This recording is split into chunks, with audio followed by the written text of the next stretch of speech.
actually needs an Ultrex bow mount, and who's just chasing a spec sheet that won't matter once you're on the water.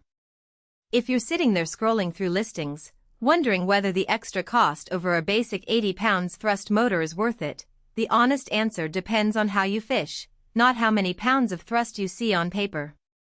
Link is in the description if you want to check the product details on Amazon.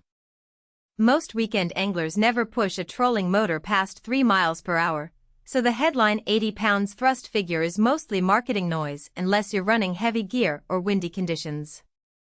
Where the Ultrex actually earns its price is the lift assist design. Those two gas strut arms make raising and lowering the motor feel effortless, even after a long day of casting. If you fish alone or have back issues, that one feature alone can save you from wrestling with a 20 pounds motor every time you switch spots. The other day-to-day win is Spot Lock GPS.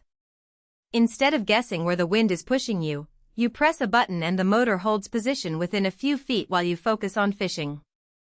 That precision matters most when you're working a tight brush pile or a small weed bed where drifting even a boat length can ruin your presentation. Power steering with the foot pedal is slick, but it's not the game changer Minn Kota makes it sound like. If you're used to a hand-controlled motor, the learning curve is minimal, yet the pedal still feels a bit twitchy in choppy water. You'll get used to it, but don't expect the same smoothness you'd get from a top-end Minn Kota with their iPilot Link system. This is the base package, so the steering is functional, not silky. The foot pedal also takes up deck space, so if your bow is already crowded with gear, measure before you bolt it on. The biggest reason to skip the Ultrex is the price jump over a comparable 80 pounds thrust motor without GPS. If you fish mostly open water or run a drift sock when the wind picks up, you can get by with a $250 bow motor and still cover the same water. The Ultrex only starts to pay off when you're fishing tight spots where holding position precisely saves you time and lost lures. If you're on a tight budget or only fish a handful of times a year, the extra $200 to $300 could go toward a better rod or a new fish finder instead. Another hidden trade-off is the 45-inch shaft. Minn Kota lists it as one size fits most, but if you trailer a deep V or fish in rough water, you might still need to trim the shaft down. A longer shaft catches more chop, and the extra weight up front can make the bow sit lower in the water.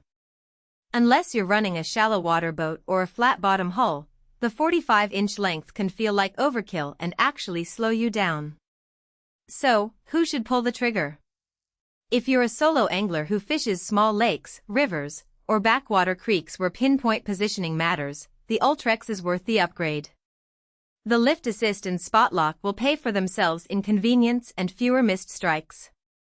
If you fish larger reservoirs or run a lot of weight, the extra thrust and GPS hold will still help, but the price tag starts to feel less justified compared to a simpler bow motor. If you're still on the fence, ask yourself this: how much time do you lose repositioning after every cast? If the answer is too much, then the Ultrex is probably the right call. If you're mostly drifting or running long stretches of open water, save the cash and stick with a basic 80 pounds thrust model. Bottom line, the Ultrex is a precision tool built for anglers who need to hold a spot without constant adjustments. It's not a must-have for everyone, but if your fishing style revolves around tight, technical water, the lift assist and spot lock make it one of the few trolling motors that actually changes how you fish. Check the link in the description if you want to see the latest price and specs before you decide.